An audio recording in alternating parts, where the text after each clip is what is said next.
बच्चों, आशा है आप सभी लोग अच्छे से होंगे।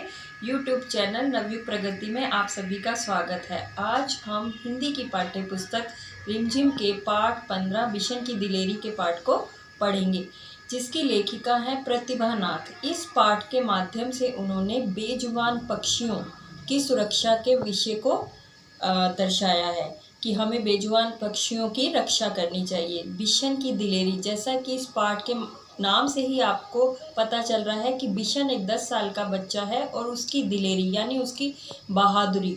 तो बिशन ने बड़ी बहादुरी से अपनी जान की परवाह ना करते हुए पक्षियों की रक्षा की और उनको बचाया। तो आज हम इस कहानी के माध्यम से जानेंगे कि बिशन ने कैसे अपनी जान की परवाह नहीं की और पक्षी की रक्षा करी। तो आइए आप मेरे साथ पढ़ेंगे पाठ बिशन की। सुबह सुबह 10 वर्ष का बिशन घर से बाहर निकल आया। वह रोज इसी समय इसी रास्ते से कर्नल दत्ता के फार्म हाउस पर उनकी पत्नी से पढ़ने जाता है। अचानक उसे गोली चलने की आवाज़ सुनाई दी। थोड़ी ही देर बाद 2-3 गोलियां एक साथ चली। गोलियों की आवाज़ से पूरी घाटी गूंज गई। बिशन डर गया और पेड़ों की आड़ में छिप गया। अभी वह सोच ही रहा था कि गोली किसने और क्यों चलाई होगी, तभी एक और गोली चलने की आवाज़ आई। अचानक बिशन को गोली चलने का कारण समझ में आ गया। दरअसल शिकारी गेहूं के खेतों में दाना चुगने तीतरों को मारने के लिए उन पर गोली चलाते हैं। बेटा, जब फसल पक जाती है तो दाना चुगने के लिए तीतर आते हैं, तो शिकारी उन पर गोलियां चलाकर उनको मार देते हैं ताकि फसल तीतर ना चुग पाए। बिशन दुखी हो गया। वह समझ गया कि शिकारी ही तीतरों पर गोलियां चला रहे हैं। फिर तो वह पेड़ों के बीच से निकलकर खेतों के किनारे किनारे चलने लगा। चलते चलते उसने शिकारियों को सबक सिखाने का निर्णय ले लिया। उसने सोचा कि मैं अब इन शिकारियों को सबक सिखाऊंगा, क्योंकि यह बेजुबान पक्षियों पर गोलियां चलाकर उनको मारते हैं। तभी उसकी नज़र एक घायल तीतर पर पड़ गई। उसने स्वेटर उतारकर उस पर यानी तीतर पर डाल दिया और जब वह स्वेटर में फंस गया तो उसे पकड़ लिया। उसने उसे सीने से चिपका लिया और तेजी से पहाड़ी की ओर दौड़ पड़ा ताकि किसी शिकारी की नज़र उस पर ना पड़े। लेकिन जिस बात का डर था वही हुआ। अभी वह कुछ ही दूर गया होगा कि पीछे से किसी की भारी आवाज़ सुनाई दी।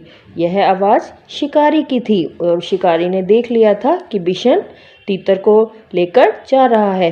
तो शिकारी ने क्या कहा, लड़के रुक जा, नहीं तो मैं तुझे गोली मार दूंगा। बिशन का दिल तेजी से धड़कने लगा। डर के बावजूद उसने आगे बढ़ना जारी रखा। देखो, अब पीछे से शिकारी आ रहा है। शिकारी के पास बंदूक भी है और यह छोटा सा बच्चा है 10 साल का, लेकिन उसने अपनी जान की परवाह नहीं की और वह तेजी से चलने लगा। अचानक शिकारी उसके काफ़ी नज़दीक आ गया। वह गुस्से से चिल्ला रहा था, मैं तुझे देख लूँगा, तू मेरा शिकार चुरा कर नहीं ले जा सकता। बिशन के लिए आगे भागने का रास्ता नहीं था, अतः उसने खेतों के छोटे रास्ते जो कांटेदार झाड़ियों से भरे थे उसमें से जाना निश्चित किया, क्योंकि उसका मेन उद्देश्य ही यही था कि मुझे इस तीतर को बचाना है। जबकि कंटीली झाड़ियों में से जाना बहुत मुश्किल था। बहुत संभल कर चलने के बावजूद उसके हाथ पैर पर कांटों की बहुत सी खरोंचें उभर आई, लेकिन किसी तरह वह कर्नल दत्ता के फार्म हाउस के अंदर पहुंच ही गया। तीतर को वह सीने से लगाए रहा। फार्म हाउस में खामोशी थी। एकाएक कर्नल दत्ता का अल्सेशियन कुत्ता भौंकने आया। बिशन समझ गया कि शिकारी इधर से ही आ रहे हैं। बेटा, अल्सेशियन कुत्ता ऐसा कुत्ता होता है जो बहुत ही समझदार, चतुर और बहादुर होता है। इस कुत्ते का इस्तेमाल सेना में, फौज में, पुलिस में किया जाता है, क्योंकि यह कुत्ता बहुत दूर से ही होने वाली घटना को पहचान सकता है और किसी भी को पकड़ने में हमारी मदद कर सकता है। उसने झट तीतर को सुरक्षित स्थान पर छुपा दिया और बाहर निकल गया। शिकारियों की नज़र से बचने के लिए खरपैल की ढलावदार छत पर चिमनी के पीछे से चिपक कर बैठ गया।